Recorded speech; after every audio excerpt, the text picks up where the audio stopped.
There are over 400 pieces of anti-trans legislation that have been introduced in 2023 alone. The Human Rights Campaign has declared a state of emergency for LGBTQ plus people in America. In an escalating climate of people who want me to die, I am trying to look in their face and say, I want you to live.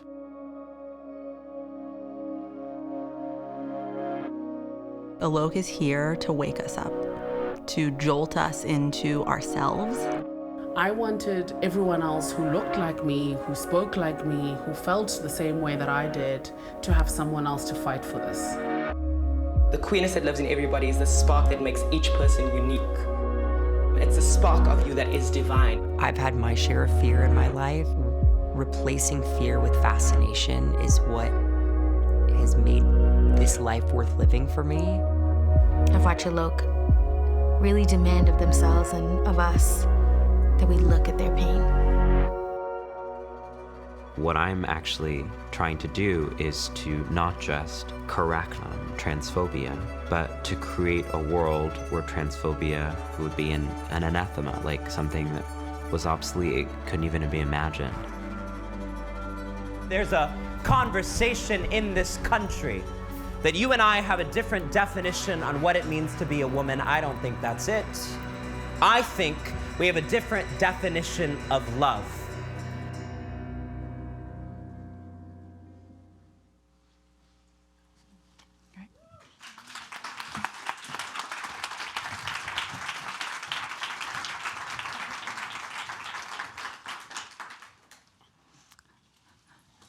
Good morning. Hi, everyone. We're not going to be talking so much about the film, even though you just saw a trailer for it. We're going to make this be a conversation between me and Alok, and hopefully you as well.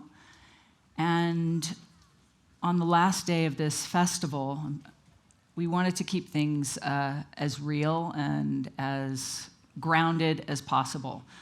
So for me, what that means is this is the first time for me at this festival. My name's Alex Hedison. I'm the director of that short that you just saw. That's the trailer. This is the first time for me to come to this festival, so I was a little nervous about being here. There are so many extraordinary people who I'm sure you've heard, so my instinct was to prepare and make a lot of notes and be incredibly organized and try and hide behind ideas and presentation. And I think in a festival where there's a lot of hiding behind bios and profiles and status, I just wanted to come to this conversation with as much presence and curiosity as possible. So I'm going to be here with all of my feelings. I'm very excited to be here with you. I'm very happy to see all of you here. And I also want to invite you to be here with all of you. So that might be the parts of you that feel excited to hear what we have to say. That may be parts of you who feel uncertain or defensive. And I just want to welcome all of it today. So that's how I want to start. Welcome, Alok. How does it feel to be here today? You know, my relationship with nature is mostly aesthetic. I like mountains. They're a really great backdrop for every selfie, you know? So to be so enmeshed in it, we're in a complicated relationship, but we're healing. You might even say we're growing, you know? But we're blooming. Jokes aside, never jokes aside, because the jokes are the main course. It's wonderful to be here, and especially to be here in complete celebration of non-normativity in Aspen, Colorado. I mean, I've done a lot of camp things in my life, but this might be the pinnacle of that. Which brings me to the title of this talk. I think it's called In Defense of Misfits. And then there was something about transformation. It was curious to me, the title. I liked it because it challenged me, and it immediately made me want to kind of flip it and trouble this idea of in defense of and the idea of misfits. So I'm sure you might have something to say about that. What do you think? I feel like I'm often called non-conforming. I'm often told that I'm a misfit, and I'm very confused when people say that, because that assumes a pre-existent norm that doesn't exist. Like, how can I be crossing gender when gender's made up? What the immigrant rights movement taught us is we didn't cross the border crossed us. And what the trans movement teaches the world is we didn't cross gender, gender crossed us. Humans were just humaning. And then people came in and put in these made-up rituals and said that's what it meant to be normal. So I would actually say that the real misfit are people who believe in norms. Because, to use nature, my new bestie, nature offers, as what the evolutionary biologist Dr. Joan Roughgarden calls, a smorgasbord of possibilities. Nature is profoundly queer, constantly changing its mind, adapting, shifting, multifaceted. Last time I checked, flowers weren't embarrassed to bloom. In fact, they understood that the most precious function of life is being beautiful. So I actually feel like it's a misfit behavior to hide. It's a misfit behavior to conform. It's a misfit behavior to contort ourselves into what other people say that we should be, when life and nature are a vital resource, an argument even, for being the freest versions of ourselves. So interesting, this idea of freedom. For me, the film was a freedom project. Meeting you was an experience of freedom. And that was most interesting because I thought that I had, as a gay woman, lived my life free. That my decision to come out when I was 18 was an affirmation of my advocacy, my self-advocacy, and my freedom. But what I realized in my early 50s, when I was listening to people like Alok talk about transness, talking about living beyond the binary, that I had actually taken myself out of one box and placed myself into another. And that was very challenging for me. And I think that many of us have done that in one way or another. And I thought maybe you could talk about that a little bit. I've been really on my heterosexual ally era. I just feel like heterosexuality made me the person I am. And I mean, really it did. And I feel like I got to give back. And part of what I am trying to do is to develop compassion for straight people during Pride in particular. Every June, I ask myself, what can I do? Because it's a community that has so much representation in media, but still doesn't know how to be in a relationship, actually. It's a community defined by regret and remorse. The divorce rates are extraordinarily high, and they keep on thinking that if they just fall in love, then they'll love themselves. It's really embarrassing. So I figure it's very important for me to show up and to support marginalized communities, intersectionally marginalized, white, wealthy, straight communities, which is why I'm excited to be here now. And, what I've realized, one of the lessons of straightness is that you only can belong if you are understood. So in order to be understood, you have to say, I am a man, I am a woman, I am this, I am category. And actually, what I would say is that's not love, that's control. True love lives in mystery. Love is a commitment to one another's perpetual and perennial mystery. Love says, I will never understand you. I will never get you, but I don't need to understand or get you because I'm here to be alongside you, not to consume you. I think we're taught that consumption and control is love, and it's not. And so I think the reason that we hold on to these categories is because we want to be loved.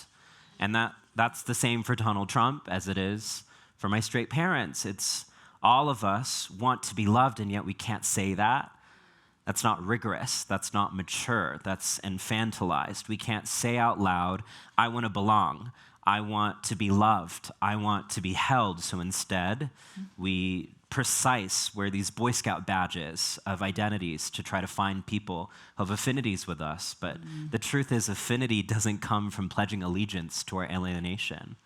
Affinity actually comes from embracing one another's unruliness. I love you because you're just like me, by which I mean unknowable and unfurling. So the way that I rephrase and re-articulate the violence against trans people is that it actually has nothing to do with trans people, and it has to do with non-trans people's inability to receive love. What the trans movement is a love letter to the world that says, you have permission to give birth to yourself. Your mom did an okay job, but now it's your turn. Show me who you want to become.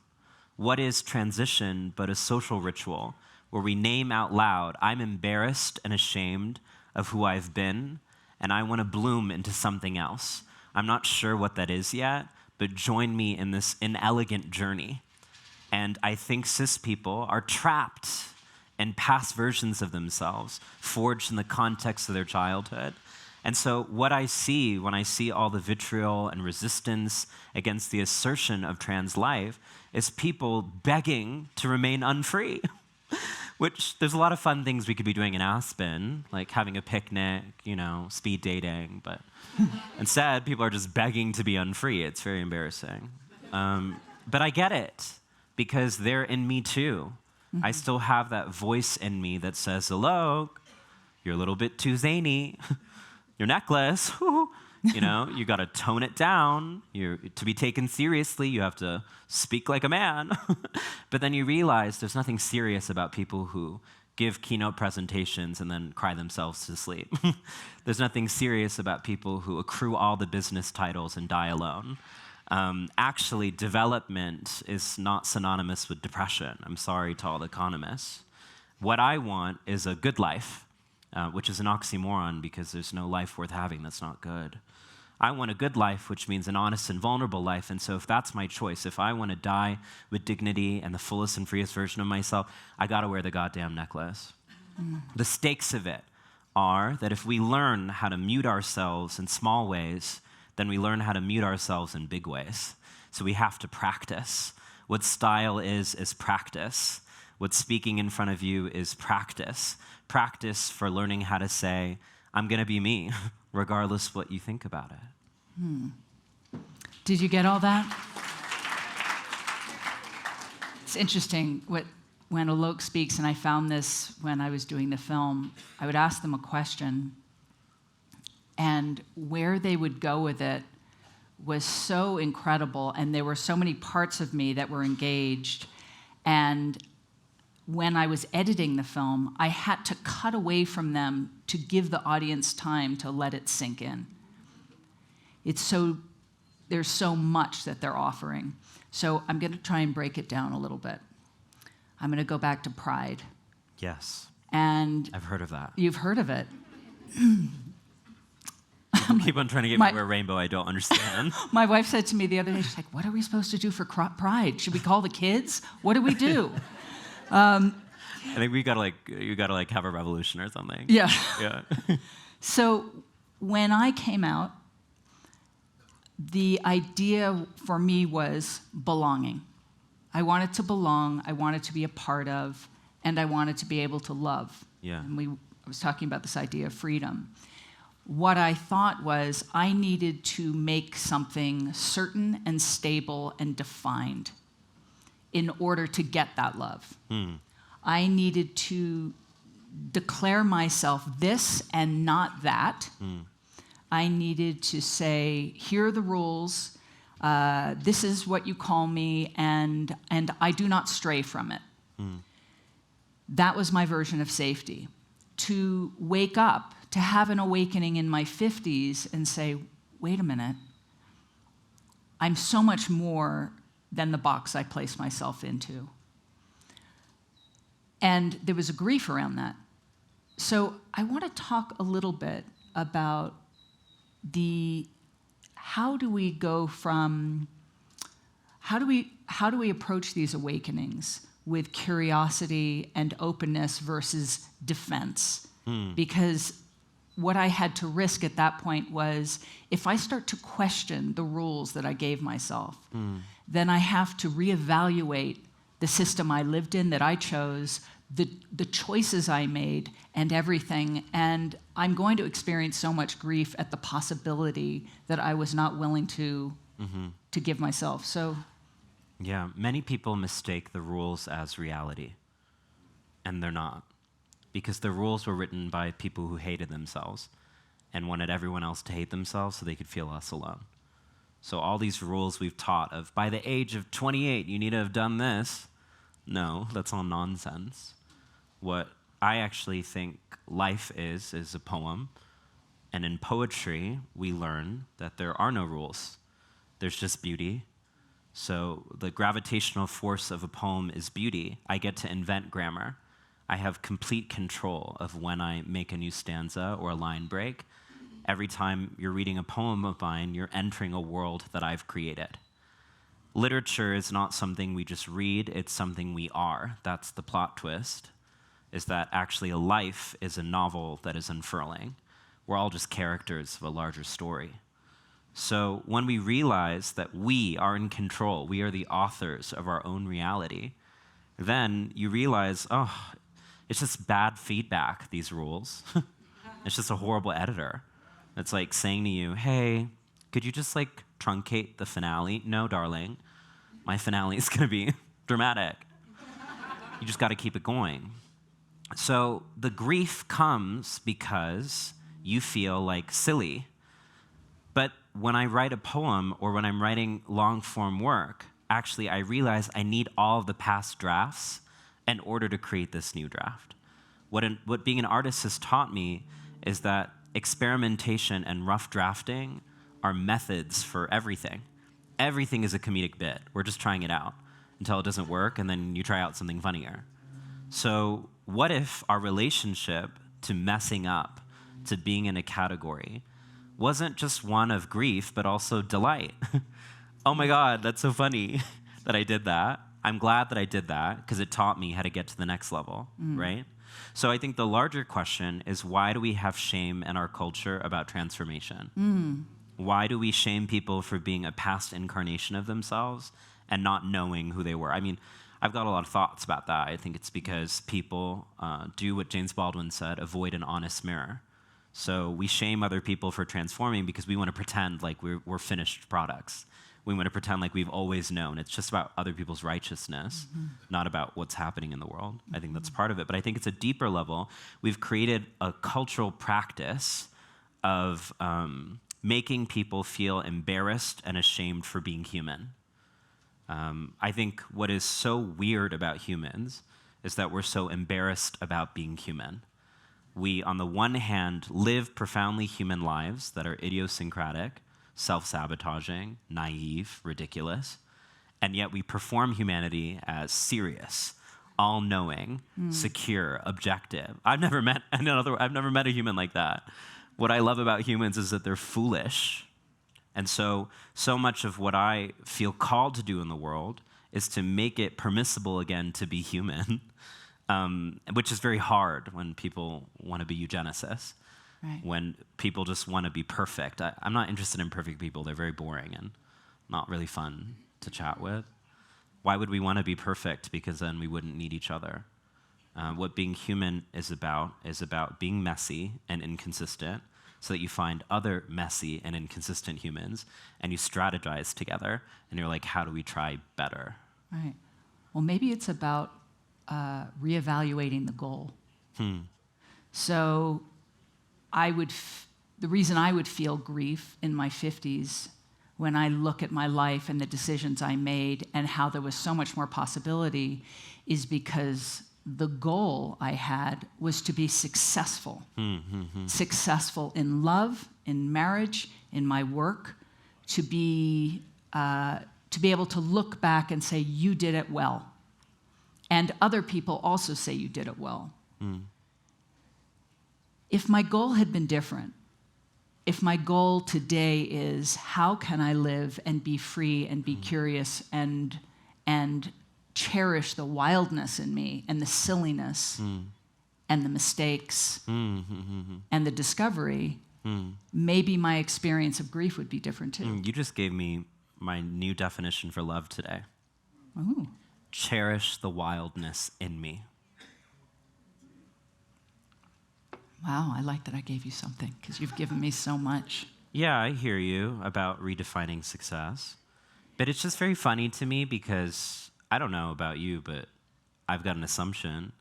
Another thing about being human is that people we love die. What makes us human is our mortality. As Franz Kafka says, life has meaning because it ends. And yet we keep on pretending as if a salary will stave off death. As if a business title will save off death, as if monogamy will save off death, as if being secure. What does security mean when we're all inevitably going to die? And one of the luxuries transness has brought into my life is that death is continually braided into my life. Everywhere I go, Aspen included, I have to think about my physical safety. From a cis point of view, that's so hard, that's so tragic. And yes, it is. But from my point of view, that means every single moment on life is precious and anointed. And I have to live on purpose because I don't know if it's going to be here tomorrow. And so what that's given me is such a deeply enriched life where I realize that all of that is the farce. All the titles are the farce. All the gigs are the farce. What is real is being able to die and laugh in the face of death. I'm having a good time. And I think many people who we might see as the most successful people are people who are most afraid of death. I read a lot of the desire for self-aggrandizement as a protection mechanism from having to cope with the inevitability that everyone you love will die. And I think actually the most powerful people I know are the people who speak death, are the death doulas in our culture, people who let the world know things are ending, but things end in order for there to be new birthing, that we need death, that death actually is a sacred practice, that it's possible to die many times in this life and be reborn. That's what transformation is. And I suppose the way that we begin to redefine sex is success, but we could have that conversation. What's really on your mind? The way that we can redefine success is by asking ourselves, does this lead to dignity in my death? And if it doesn't, why are you doing it, you know? So just recalibrate. I think you need to say that again. Yes. When confronted with any question or choice, ask, does this lead to dignity in my death? And if not, why are you doing it? Right. Because the only given we have in a world that is defined by flux is that we die. So that's where my security comes from. Right. My security doesn't come from a nation state. My security doesn't come from a gender.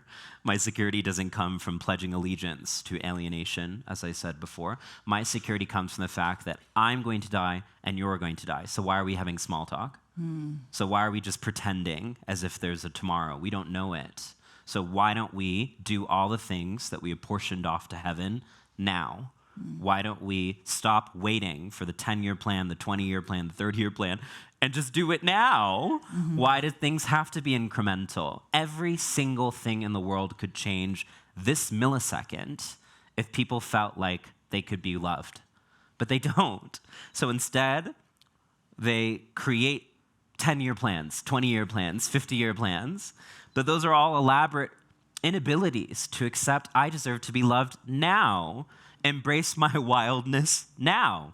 And I get to be loved by myself now first. Yes. I get to privilege myself now first. Yes. And from there, I love you. I accept you. I'm curious about you because I've done that work. Wow, there's so many things. I want to go back just a little bit, and you know, when there's a language that we use that I know that when I came to this work, I was unfamiliar with. So I didn't have gender literacy. I didn't. There was a time where I didn't know what cis meant, or living beyond the binary. What do you mean by the binary, or how do you define gender? So yeah. I just thought you could. Can you just break down a few things? Cis, living beyond the binary. Just a few things, just so when we are talking, we can have some context. Sure. So cisgender is a way to describe people who still align with the gender they were assigned at birth. But I also would add, cisgender is a commitment to the preservation of the fantasy that gender is fixed, permanent, and unmutable. And so I know a lot of people who are women and men, and were told that they were girls and boys growing up, who I wouldn't include when I say cis people, because they're people who have a very complicated relationship with their own gender. They're changing their own gender. They're right. Choosing woman and man themselves. Please explain how that differs from the body parts that you were born with. Right. I'm trying to really break it down. Thank you. I just think it's very weird, this ritual that straight people have, where they like are obsessed with their baby's genitals, and then like tell the entire world and celebrate that. It's kind of weird. It's like our bodies are our least interesting things about us, right? Because our bodies are just drag, our souls playing dress up. I'd rather get to know who people were on the inside, right? And I think the obsession with bodies is because of control. So it's easier to control people when you make their essence and their personhood their physical features. That's why we invented science fiction like racism. It was easier to look at people and say, what I see is who you are. But that's not love, that's coercion. So we live in a culture that has taught us that our worth and our worthiness is linked to our physiology. And that's not what I'm about. When I'm saying transition, I'm not even meaning just modify your body. I'm saying energetically realigning yourself into who you were meant to be. So a lot of times when people think about trans people, they think that our gender is located in our visual appearance. Right. But I could be wearing, I think it could be a really hot take to have this conversation in jeans and a t-shirt. I should really try it and see what happens. But I could be wearing that and still be trans. My transness is not incumbent on what I'm wearing, because my transness is who I am. And a historical lesson might be helpful here. It used to be considered gender nonconforming for women to wear pants in the early 1900s. In fact, women would be beaten and arrested for wearing pants in the 1900s. In fact, men would say that women wearing pants means that civilization will collapse. The very same rhetoric that they're saying about people like me wearing dresses now, but where are the women in pants to defend us? And so there are just conservative political commentators saying that men shouldn't wear dress while wearing pants themselves. Interesting. So this idea of what is gender nonconforming actually changes across history and culture as a way to align and fit a particular agenda. So at that time, women wearing pants threatened the idea that women only belonged in the domestic realm. So a woman in pants was synonymous with women's aspiration for the right to vote. Right. And that was too destabilizing to the equation that many men had, that democracy was just patriarchy. So actually what people say is about biology is actually about power. So biology is a shield that people use to conceal their interests that are about power. The reason that people say trans people are ignoring biology is because that rhetoric allows them to naturalize their prejudice, when in fact what it is just their bias and prejudice. Because like I said before, biology and nature offer a plethora of gender and sexes. So you're actually being anti-biology in your insistence in saying that there's only two. That's what the binary is, the fabrication that you can divide billions of complex souls into one of two genders or one of two sexes, that those are the only options, and that those have to be in opposition. Actually, they can be in tandem.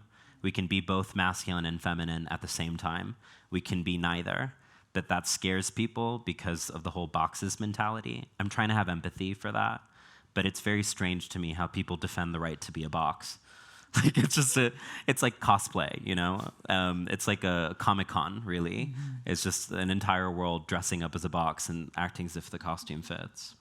I had to throw a joke in there. You did. Come on. You did. I was going a little Miss Frizzle there. It I does have to say shake it up. comedian on the bio, so we had to throw that in. Right. And then living beyond the binary is way more than just gender or sexuality. Yeah. It's in all areas. Yeah. How do we include the parts of ourselves that contradict each other? So where there's love, there's aggression. Where there's grief, there's celebration. Where there's So can you talk about that a little bit, just in life, and how transness is an invitation to embracing the more than duality, the infinite possibilities of being human? Yes. The ultimate binary is life and death, and every other binary is built on that. I believe that the people I love who have died are not gone. They're just in a different place. I don't know what that place is yet. And I believe that I have wisdom from my ancestors who are dead, so I'm living on through them. When I'm getting dressed in the morning, coming to speak at places like this, I think about the people who I loved who died, and I think about how to do justice to them with everything I say. Because as the poet Ocean Vuong reminds us, the dead outnumber us. So I have an obligation to remember that. So once I've unsettled the death and life binary, I have to think, what worldview created that? What worldview is that reality constituted through? That's a worldview of white supremacist, colonial, capitalist patriarchy, as bell hooks would say, which postures itself as reality, but isn't. Once again, that's just a bunch of insecure men who hated themselves and couldn't look in the mirror, so they took it out on the rest of us. So I need to repopulate my life with a different worldview. And the different worldview is actually on the side of life. That's on the side of killing and violence. But the side of life, my worldview is love. And love is that which renders binaries obsolete. How did I learn how to overcome the life-death binary? I fell in love. How did I learn how to move beyond the gender binary? I fell in love with the parts of me I was taught to feel shame in. I don't think it's about education of the mind. I think it's about education of the heart. When people ask me for taxonomies and definitions and explanations, I see that as kind of a diversion, because what I'm really asking you to do is to develop a love practice. And what a love practice is the ability to look at the face of profound alterity, otherness, and say, I see myself in you too. That actually I am in everything, that there is no separation between genders and nations, because love is my gravitational force, like a poem. So the way that we move beyond binaries is we learn how to love again. And it's not about what is wrong in the world, it's about creating a better world right alongside it. So much of what motivates me every single day is how do I love harder, especially straight people. It's been a growing pain for me, but I'm trying. How do I love these people harder? And in order to love them harder, I have to say, what part of me is in them? And that destroys the binary too. So when people ask me, like, who are the enemies? We are the enemies. That's right. Right? It's not those people over there. It's not straight cis people. It's systems that are bad, not people. We got to be tough with the systems and kind with the people. That it's actually, I'm in everyone, everyone's in me, we're all in this together. Why do we play pretend that we're not? Right. And when we're dismantling the system, we have to start here, because it's my internalized system that keeps me from you. Yeah. That keeps me from discovering myself, keeps me from my heart, and keeps me in my head, holding on for dear life. Wow, you've just said so much. I think I have. Wow. I think you really have. Yeah, there's some moments I'm like, whoa, yeah, I'm saying some stuff. Cool, thank God there's a video, because I'm going to look at it later and be like, oh. Oh, that was good. Wow. One thing I'd like to bring up is you said I still struggle with straight people. Yeah. I haven't witnessed that, but I think I know what you're saying by that. But I am also aware of your extraordinary responses to people who come at you with vile aggression and anger and threats, whether it's on your Instagram page, whether they're trying to contact you, and your response to that aggression. And I'd like you to talk about that. And if you could just start with an example from a message you got on Instagram or something, because it's quite instructive, I think. I mean, my phone's over there, but you could just pick it up and read a litany of death threats. It's my favorite genre of literature that straight people have been making recently. It's their most colorful language. They seem to be able to creatively express themselves when it comes to murderous fantasies about us, not their outfits, but whew. So, thank you, that was a joke, thank you. Yeah, so, you know, the death rate per capita in the straight community has been pretty high. They genuinely want to kill us. People think that I'm being overstating that, but I'm not. The goal is eradication. The goal is to disappear trans people from public view. They want to curate a reality in which people who just look and think like them are there. And so in order to do that, they will pass laws that criminalize us out of existence. They've been trying to do that for centuries, but we were too beautiful to disappear. They had cross-dressing laws that made it a criminal offense for people like me to exist like this in public. That didn't stop us. We get arrested 20 to 40 times, dust off our heels, and go back outside. So it's just silly that they keep on trying things that didn't work. I mean, give me something original, homophobia, you know? Sometimes I wish I could just cosplay as a homophobe just so I could make better insults, right? If you're gonna insult me, come correct. So, yes. But what I started to realize was that the volume and frequency of the aggression made it so that every single time if I was to get stuck into that quicksand, that turmoil, it would be spending my entire life. I'd spending my entire life being like, woe is me. And I was doing that for a couple of years, but then I realized that's hardly being alive, being depressed. I'd rather be free. And so what I started to do is I started to really zoom in and read the message and actually ask myself, wait, this person could be playing Mario Kart with me right now. This person could be having a picnic, tending a garden, and they chose to waste their precious time on Earth trying to assassinate me. They need my help. Right. Because they don't think that their life is worthy of leisure. Hate is not a good skincare routine. It's really not. I don't understand the appeal or the charm. Why are you doing this? It's going to premature your death, girl. All of the evidence we have is that those who hold on to the corrosive and toxic drug of hate premature their own death. So you hate yourself, and you're taking it out on me. And I began to realize what James Baldwin taught us a long time ago. People hold on to their anger because without it, they'd have to contend with their pain. This is all their unprocessed grief and pain that they're just outsourcing onto me like an elaborate game of hot potato. I am stuck in the internal fire of their internal war. So this has nothing to do with me. And I understood that intellectually, but then being trans helped me understand that physiologically, somatically, because I have to walk out into rooms like this and people put their shame on me. And I'm like, hi, Glenda's shame. Thanks so much, come on in. Hey, girl. And that dissipates it. What I began to realize when I was afraid to go outside in public and address was what I'm afraid of is my beauty. What I'm afraid of is my power, is my magnificence, is the ability to walk into a space and clarify for the entire room. Are you really living? Or are you just existing? And that's a duty and an obligation to hold. So now I realized, oh, I get to be me, and people are going to put all their shame and insecurity and pain on me, but that doesn't have anything to do with me. Then the next realization was, as we say in Texas, my most intersectional identity. Bless your heart. Bless your heart. Because the truth is, I feel bad for you that you don't understand how magnificent and amazing this is.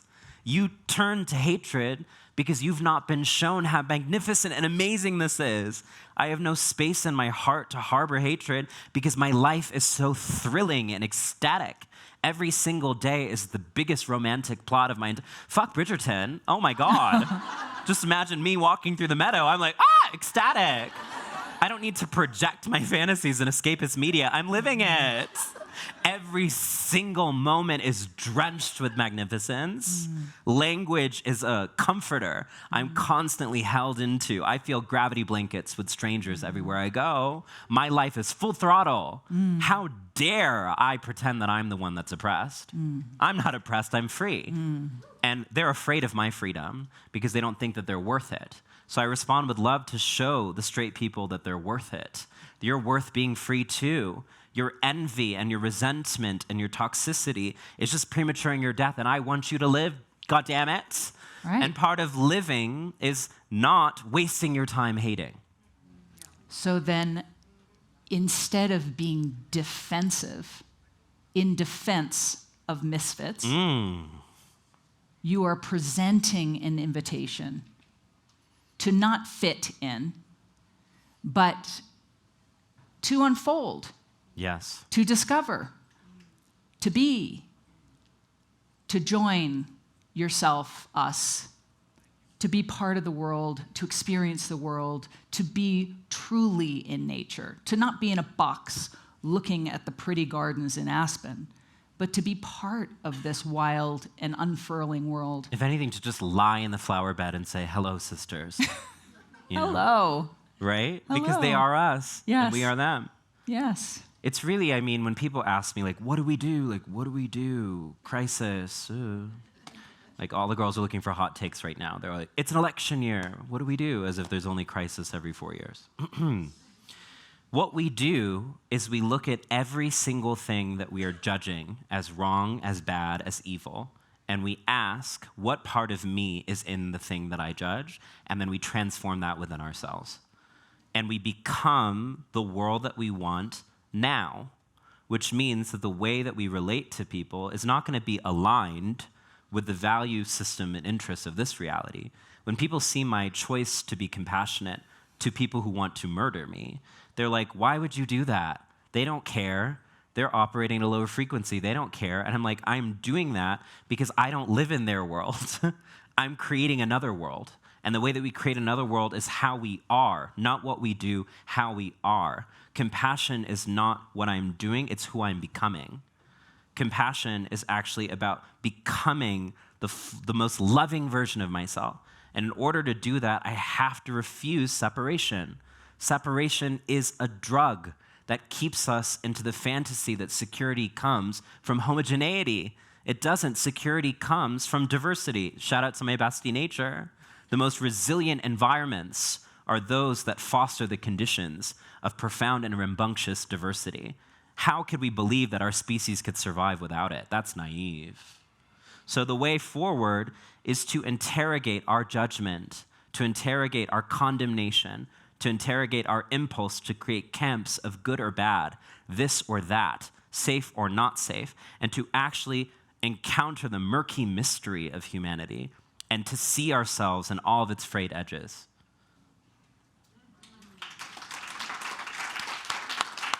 I'm really proud of myself. Wow. I just woke up. I'm proud of Imagine you too. me in 3 hours. I'm proud of me too. That we just showed up together and we did it. And wanted we didn't even need to pee when we were on stage. We didn't. It's incredible. It gets better. Pride. So what I'd like to do right now is to invite you, if you have any questions, you can ask them, and not just in this moment, but I'm going to go to you first because you raise your hand and then I'll go to you, but to continue the conversation, continue the curiosity and interrogation with each other. Continue as you go out to ask yourself the questions, ask each other, what did they mean when they said this? Or if you misgender them, to hold yourself with compassion for a minute and say, oh wow, I'm learning. I'm learning, I'm gonna do it differently, and I'm gonna say that a different way this time because I'm relearning. So why don't we start with you? You had a question. It's actually a bit of an invitation. If I could, I'm straight, right? I love you. I would say that I am just as much of a misfit and just as much oppressed in a different way. I would like to find a different category because there's a lot of straight people who are allies, who are in the same awful box, that I'm opinionated, that I'm ambitious. They're like, you know, how am I a woman if I'm not feminine? And I'm like, can we just gender altogether? Right? So can we say that it's not straight people who are out to get you? Can we say it's conformists? Can we say, what is the word, what is the system that is holding all of us, that you said so beautifully, but what is that system that we need to dismantle? And how can we dismantle it all together? Because you and I are very, very similar in a lot of ways and a lot of thoughts, and I love you. Totally. Yeah, if you could Yeah. speak to just that. I love that question. Thank you. I love you too, full throttle and wholeheartedly. And the truth is, I even struggle with this idea of straight, trans, like what does that even mean? We're souls first, right? These are all words that we inherit from a system that is fundamentally opposed to us, right? What I would say is what we're up against is, we could use a secular view to say colonialism or patriarchy, but I think it's deeper. It's a spiritual crisis. What we're up against is a world that has mistaken us, deluded us even, into thinking that who we are is our bodies. And what I've found about love is that people's bodies are the least interesting things about them. It's their stories, it's their memories, it's their points of views, it's their sensibilities. So I don't know yet if we've described that word to describe the trappings of people's profound spirituality into a body. I think the closest I get to it is in art. When you're in a crowd with people listening to live music or watching a live performance, and the borders between you and someone else cease to exist, and you feel part of what people have called oneness. I think that's the solution, is how do we learn how to feel one again?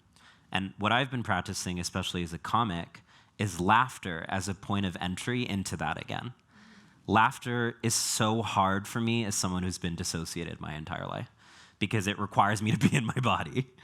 And so laughter was my invitation to being back in my body. And what I found is when we make people laugh in a room together, it reminds me of an ancestral thing we used to do, collective joy. I was just at this conference the other day, and they had a part of the program, structured fun. I just want to walk out right there. That's what we keep on doing, is we're like, structure fun at the Ideas Festival, structure fun at the party, structure fun at the vacation, structure fun at the ski trip. What we're asking for is categories aren't fun. Not only are they boring, they're not fun. So to have fun, we have to come together and vibrate at a different frequency. So thank you for your invitation to do that. I'm so aligned with it. And also, I just want to ask, because I like that question so much, because when you are using the word straight, I wonder if we're not just contributing to the system we're trying to dismantle. Right. So I'll put on my academic hat for a second. So straight as a term actually begins with the gay community. It begins with going straight, as in hiding yourself for being queer. Right. Its origins Which I can identify. I can identify in that as a gay person. So when you say straight, I feel myself. I think a lot of gay in that. people are straight. Right. Yeah. So when I'm saying straight, I mean a decision to be normative. Normative, And like there's a lot of people heteronormative. who are in heterosexual partnerships who are queerer than me. Honestly, I know a lot of. Shout out to my mom. I know a lot of people who are predominantly attracted to men. I know a lot of women who are predominantly attracted to men, who are some of the most free people I've ever met in my life, and can sit here and be like, can conversion therapy really happen? Because I'm done with these guys, you know? So when I'm saying straight, I'm meaning a decision to participate in normativity. Right. And when I'm saying straight, it's a mentality and not an identity. It's an orientation. The reason I say I struggle with straight people is because why presented with freedom do you say, no, I want to stay in a cage? That's straightness. So I have straightness in me too. Straightness is that which tells me to clench up, to hide, to be small. And the more expansive freedom, which we're still looking for the word for, is that which says, no, I'm not going to be reduced to that. So maybe it's nature versus normativity. Oh, okay, Alex.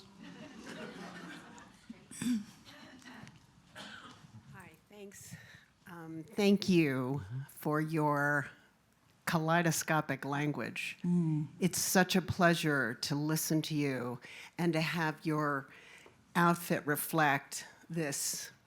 It's a really great outfit, isn't it? It's fabulous. Oh my goodness. I'm dying to know where the necklace came from and your eye makeup to die for. So, Actually, to die for. But I for real. really want to talk about is dying. Yes. Because we have put death in a box in this culture, and it is the great transformation, as you said, and I've been talking about it for 25 years. And two things that really, really irritate me is that we've got this, it's in a box. We have this fear language because we've sanitized it. The word pass away drives me nuts. Oh my goodness. And the word closure. And those two things, because we have so much fear, and all those people sending you this hate mail are all terrified. And when they're in their deathbed, it's going to be the scariest moment of their life. So my invitation to you and to this room is we don't pass in and then pass away. We're born and we die. Why can't we say that? And think about how sanitized that is. It's the most sanitized subject. So your language, I invite you to find some other words about this transformation. Thank you for that. And you've got it. And you've got a culture of new terms and words. And we're all stuck, not just in this whatever I am, you know, but we're stuck in our language. And we get it and we hook into it. Like the word bandwidth, if I ever hear that again. Anyway, I could go on, but I'm obsessed with you. I'm literally I know. It's great. I love how we're troubling language. My last book was written 25 years ago, and it's called In Lieu of Flowers, A Conversation for the Living. And it's all about stories. And I keep talking about death because it is the most clear route to candor and honesty, more than love, maybe birth, okay, but death, you got it. And thank you for your courage, your language, and your presentation. Thank you. What I would say is, isn't it interesting that the accusation against trans people is that we're erasing biology, when in fact the most biological process is dying? Our culture is erasing biology, that we die. And our mortality is continually seen as an inconvenience and not as just a neutral fact of life. That's because ultimately all fear of the other is a fear of death. So fear of gay people, fear of immigrants, fear of queer people, it's all a fear of your own death. So the way that we heal that is not by saying immigrants are human. I get that political approach. But I think to go deeper, we have to say, why are you afraid of your own death? And if we really were to ask this room, and I'm sure you've been doing this work for a long time, what people fear in death is the unknown. So then we have to say, why are you afraid of the unknown? Because last time I checked, if we knew everything that was going to happen, life would be profoundly boring. The unknown is actually the most fecund site of possibility there ever was. What Rebecca Solnit says is that she is hope, which is different than optimism, because optimism prescribes a future. Hope is a cultivation of openness to what the future might behold in us. So I think what we need is the cultivation, to bring back Alex Edison, a cultivation of fascination and curiosity in the face of fear and closure, to actually open ourselves up with the fact that we might not know. Maybe to even say, I don't know, therefore I am. Yes, right here in the blue shirt. Thank you. Excuse me. Thank you. It's always stimulating to think out of your box. And I think that there's so much to gain from doing this sort of thing. I think of this being very spiritual, very poetic.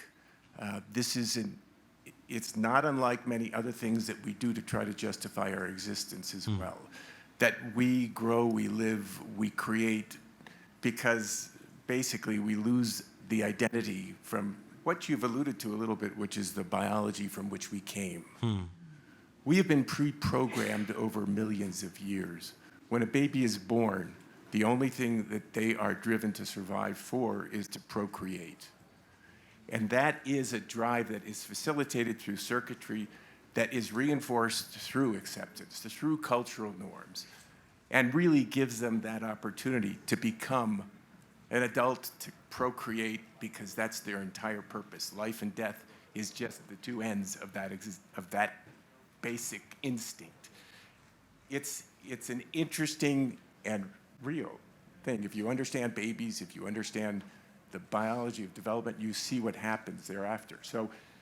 So much of this is how we become who we are, how we justify how we live. And yeah, we find ourselves sort of stuck in trenches. We can't see the sunlight even. We see that over and over again. But I wonder how you integrate that part of it, because that is a real part of where we come from. Thank you so much. Yeah. I say this with so much love, tenderness, fraternity, kinship, but I fundamentally and irrevocably disagree with you. We don't understand babies. We don't understand humans. We don't understand biology. We understand 0.00001% of what it means to be on this earth. These easily digestible narratives that you're relying on, that our primary function is procreation, those actually have histories and genealogies. Those have authors and subjects who have political interests. There are actually world-making cosmologies that come from indigenous cultures that suggest that the life is not the purpose of life is not procreation. That's a particular worldview. And then what I would also question is, why is procreation seen as birthing?